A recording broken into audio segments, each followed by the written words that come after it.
Selamat datang di Sorex Motivation, tempat di mana Anda menemukan kekuatan untuk meraih impian Anda. Di channel ini, kami berkomitmen untuk memotivasi dan menginspirasi Anda dengan ide-ide dan strategi yang telah terbukti efektif dari para ahli dan pemikir sukses. Setiap video adalah langkah Anda menuju kesuksesan pribadi dan profesional. Jadi, siapkan diri Anda untuk mendapatkan tips, teknik, dan cerita yang akan membangkitkan semangat dan mendorong Anda mencapai tujuan Anda. Bagaimana membayar biaya kuliah anak kita yang kian mahal? Ketika buku ini nyaris selesai dan hampir diterbitkan, saya ingin membagikan pemikiran terakhir dengan Anda. Alasan utama saya menulis buku ini adalah membagikan wawasan tentang bagaimana pertumbuhan inteligensi finansial dapat digunakan untuk memecahkan banyak masalah kehidupan yang umum. Tanpa latihan finansial, kita terlalu sering menggunakan formula standar dalam menjalani hidup, seperti bekerja keras, menabung, meminjam, dan membayar pajak yang besar. Sekarang, kita membutuhkan informasi yang lebih baik. Saya menggunakan cerita berikut ini sebagai contoh terakhir tentang masalah finansial yang dihadapi banyak keluarga muda zaman ini. Bagaimana Anda memberikan pendidikan yang baik untuk anak Anda dan memenuhi segala kebutuhan Anda di masa pensiun Anda sendiri? Berikut ini adalah contoh menggunakan inteligensi finansial alih-alih bekerja keras untuk mencapai tujuan yang sama. Seorang teman saya pada suatu hari mengeluh tentang betapa sulitnya menabung untuk biaya kuliah perguruan tinggi keempat anaknya. Dia menaruh $300 dalam dana bersama setiap bulan dan sejauh itu hanya mengumpulkan sekitar $12. Menurut perkiraannya, dia membutuhkan $400 untuk keempat anaknya menyelesaikan kuliah mereka. Dia sudah menabung 12 tahun, sejak anaknya yang tertua berumur 6 tahun. Saat itu adalah tahun 1991, dan pasar real estate di Phoenix sangat mengerikan. Orang-orang menjual rumah mereka. Saya menyarankan kepada teman saya itu agar dia membeli sebuah rumah dengan sebagian uang dalam dana bersamanya. Gagasan itu berhasil memujuknya, dan kami mulai mendiskusikan kemungkinan itu. Perhatian utamanya adalah bahwa dia tidak mendapat kredit dari bank untuk membeli rumah lain, karena dia terlalu mengulur-ulur waktu masa peminjaman. Saya meyakinkan dia bahwa ada cara-cara lain untuk membayar sebuah properti selain melalui bank. Kami mencari rumah selama 2 minggu, sebuah rumah yang memenuhi semua kriteria yang kami tetapkan. Ternyata ada banyak pilihan, maka pencarian rumah itu menyenangkan. Akhirnya, kami menemukan sebuah rumah dengan 3 kamar tidur dan 2 kamar mandi di sebuah lingkungan yang amat baik. Si pemilik telah menurunkan harga dan harus menjualnya hari itu karena dia dan keluarganya akan pindah ke California di mana pekerjaan lain sudah menunggu. Dia meminta $102 dan kami hanya menawarnya $79,000. Dia segera menerimanya. Ternyata rumah itu mempunyai apa yang disebut pinjaman yang tak memenuhi syarat, non-qualifying loan, yang artinya seorang gelandangan tanpa pekerjaan pun dapat membeli rumah itu tanpa persetujuan bank. Si pemilik berutang $72. Jadi yang harus dibayar oleh teman saya adalah $7. Selisih harga antara yang diutang dan dijual. Segera setelah si pemilik pindah, teman saya menyewakan rumah itu.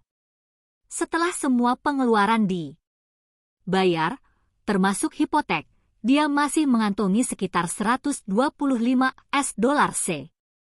setiap bulannya? Rencananya adalah mempertahankan rumah itu selama 12 tahun. Dan membiarkan hipotek dituntaskan lebih cepat dengan nambahkan 125 US dolar ekstra ke nilai pokoknya setiap bulan.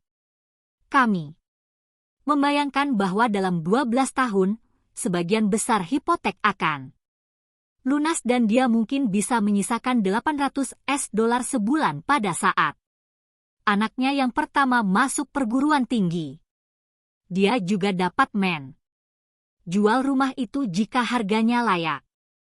Pada 1994, pasar real estate di Phoenix tiba-tiba berubah dan rumah itu ditawar 156 US dolar oleh si penyewa yang tinggal di situ dan menyukai rumah itu. Dia kembali menanyakan apa yang saya pikirkan. Dan tentu saja saya berkata jual saja, berdasarkan 1031 tax deferred exchange. Tiba-tiba, dia mempunyai hampir 80 US dolar untuk dipakai.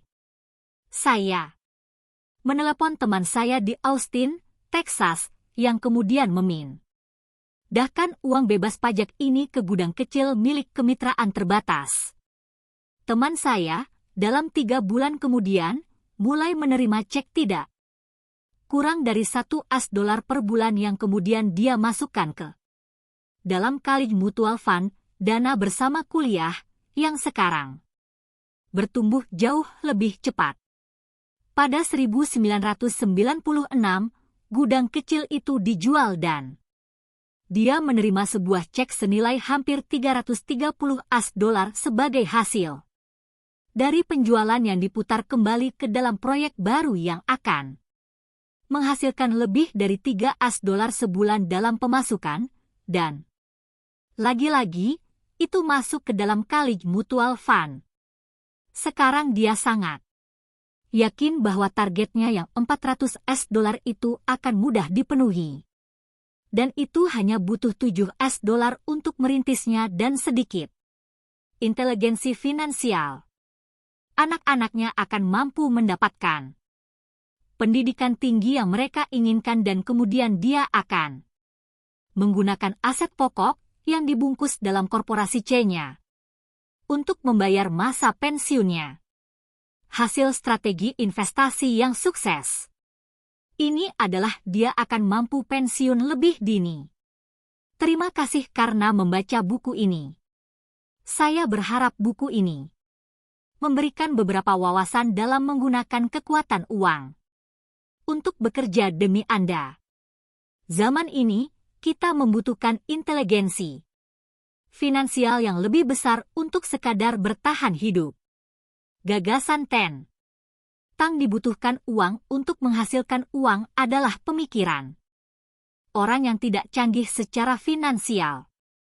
Itu tidak berarti bahwa mereka tidak inteligen, tidak pandai. Mereka hanya tidak belajar ilmu tentang menghasilkan uang. Uang hanyalah sebuah gagasan, ide. Jika Anda menginginkan uang lebih banyak, Anda cukup mengubah pemikiran Anda.